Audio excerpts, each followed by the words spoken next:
बिस्मिल्लाहिर्रहमानिर्रहीम। अस्सलाम वालेकुम डियर स्टूडेंट्स। आज जो हमारा एनालिटिक नंबर थ्योरी का लेक्चर नंबर 10 है उसमें हमने थ्योरम नंबर 12 डिस्कस करना है। थ्योरम नंबर 12 है इफ़ n इज़ ऑड। ठीक है, अगर n क्या है, ये n हमारे पास है, अगर n हमारे पास कोई सा ऑड नंबर है देन हमने प्रूफ क्या करना है, जो है 8 डिवाइड्स n स्क्वायर माइनस 1।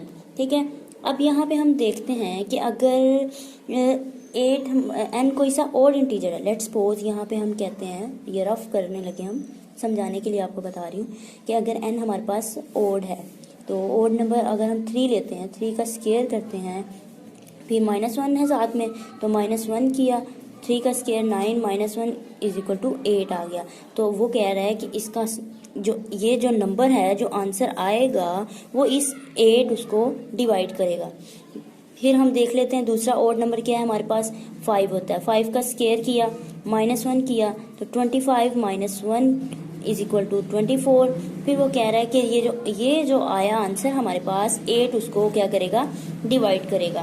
तो इसी तरह अब हम लेट कर लेते हैं अपने प्रूफ में। प्रूफ किस तरह करेंगे देखिए, हम प्रूफ में लेट कर लेते हैं, लेट n इज ओड। अगर n ओड है तो n किस तरह का होगा हमारे पास, फिर n इसी तरह का होगा ना, 2k प्लस 1। ओड नंबर को इन जनरल फॉर्म में इसी तरह ही लिखते हैं। ठीक है, तो यहाँ पे k क्या शो कर रहा है, फॉर ऑल जो k है हमारे पास, k बिलोंग करता है सेट ऑफ इंटीजर्स में से। ठीक है, तो अब हम दूसरी चीज़ ये देखते हैं कि n तो आ गया हमारे पास, ठीक है, n ओड नंबर हमने ले लिया। अब जो हमने प्रूफ करना है इसमें देखें n का स्क्वायर है, तो अब हम यहाँ पे बोथ साइड स्क्वायर कर लेते हैं। तो अगर इसका स्क्वायर कर लिया जाए तो फिर देखते हैं, हम इसका स्क्वायर ओपन करते हैं, 2k 4k square plus 1 plus 4k आ गया। ठीक हो गया, बोथ साइड हमने स्क्वायर कर लिया। अब देखें माइनस 1 भी तो है यहाँ पे, माइनस 1 भी करना है, तो दिस इम्प्लाइज हम बोथ साइड माइनस 1 भी कर लेते हैं, n स्क्वायर माइनस 1। ठीक है, n स्क्वायर माइनस 1। तो ये जब माइनस 1 करेंगे तो ये प्लस का 1 और दूसरा माइनस का 1 वो कैंसिल आउट हो जाएंगे। और इसमें से देखते हैं हम 4k कॉमन आ रहा है, 4k कॉमन ले लिया, फिर यहाँ पे क्या रह गया k, फिर और इस साइड पे क्या रह गया 1, ये रह जाएगा। For all k belongs to set of integer. ठीक है, अब हमें पता है कि सेट ऑफ इंटीजर्स किस तरह के होते हैं। सेट ऑफ इंटीजर्स, अगर इंटीजर्स का सेट लिखे हम तो वो इसी तरह का होगा, 0 plus minus 1 plus minus 2 plus minus 3 up to so on. ठीक है, सेट ऑफ इंटीजर इसी तरह से होगा। अगर हम इस सेट ऑफ इंटीजर को गौर करें तो हमारे पास यहाँ पे दो तरह से नंबर आ रहे हैं, इवन नंबर भी हैं, ठीक है, और ऑड नंबर भी आ रहे हैं हमारे पास। अब हम इवन नंबर को लिख सकते हैं इस तरह से, इवन नंबर को लिख सकते हैं हम 2k1। k1 हमने क्यों यूज़ किया, क्योंकि यहाँ पे हम ऑलरेडी k यूज़ कर चुके हैं, तो इसलिए हम k1 यूज़ कर रहे हैं। ठीक है, और जो ओड नंबर आ रहे हैं उन ओड नंबर्स को हम लिख सकते हैं 2k2 प्लस 1। ठीक है, तो अब यहाँ पे दो केस बन जाएंगे। k तो कोई सा इंटीजर है ये पता चल गया हमें, लेकिन वो इंटीजर्स दो तरह से हो सकते हैं, वो k इवन नंबर भी हो सकता है और ओड भी हो सकता है। तो इसके हम यहाँ पे अलग अलग केसेस डिस्कस करेंगे। तो देखिए केस 1 क्या है हमारे पास, केस 1 है when k is equal to 2k1। ठीक है, और यहाँ पे अब k1 क्या बिलोंग कर रहा है, कहाँ से कर रहा है, सेट ऑफ इंटीजर्स में से बिलोंग कर रहा है k1। ठीक है, तो अब यहाँ पे जहाँ पे k है वहाँ पे k की वैल्यू पुट कर देते हैं हम, तो n स्क्वायर माइनस 1 4, इस k की जगह 2k1 आ गया, फिर इस k की जगह 2k1 आ गया plus 1 as it is, 4 to the ये 8 हो गया, और k1 as it is 2k1 plus 1। तो स्टूडेंट्स यहाँ पे अब जिन्होंने मेरे पहले लेक्चर सुने हुए हैं उनको समझ आ जाएगी इस बात की।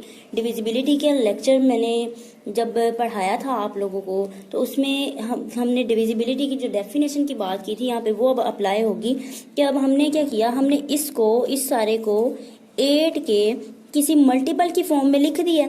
तो इसका क्या मतलब हुआ कि जो 8 है ये डिवाइड करता है इसको, तो दिस इम्प्लाइज 8 डिवाइड्स कर रहा है किसको, n स्क्वायर -1 को। ठीक है, फॉर ऑल यहाँ पे हम लिख देंगे K1, ये जो हमारे पास रह गया ये 2K1 + 1 ये बिलोंग करेगा सेट ऑफ इंटीजर्स में से। ठीक है, ये हो गया केस 1। अब हम चलते हैं केस 2 की तरफ डिस्कस करते हैं। ठीक है, पहला केस था कि जब K हमारे पास क्या है, इवन नंबर है। ठीक है, इंटीजर्स में से तो है, लेकिन दो तरह के इंटीजर्स हो सकते हैं, इवन भी और भी। अब पहले केस में हमने इवन नंबर को डिस्कस किया, अब केस 2 में हम देखते हैं कि केस 2 जो है हमारे पास व्हेन K बराबर है 2K2 + 1। ठीक है, वेयर जो K2 है सेट ऑफ इंटीजर्स में से बिलोंग करता है।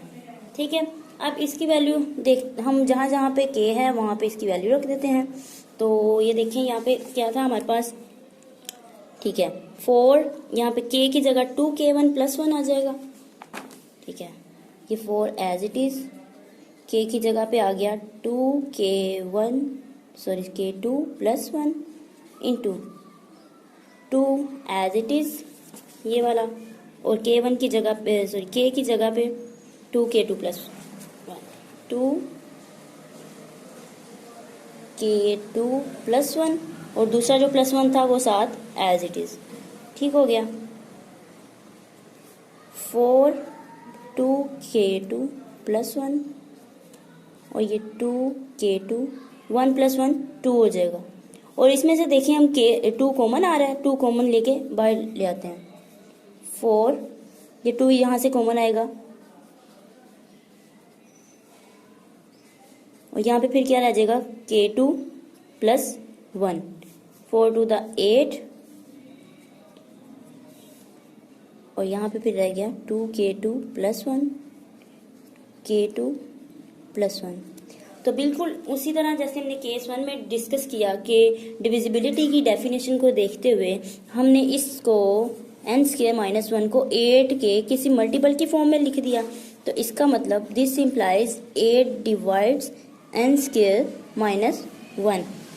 ठीक हो गया, तो for all 2K2 + 1 into K2 + 1 belong करेगा सेट ऑफ इंटीजर्स में से। तो स्टूडेंट्स ये था आज का हमारा लेक्चर नंबर 10। तो होप सो आप लोग को समझ आ गई होगी, अगर नहीं आई तो कमेंट सेक्शन में कमेंट करके पूछ सकते हैं, और जिनको ये वीडियोस अच्छी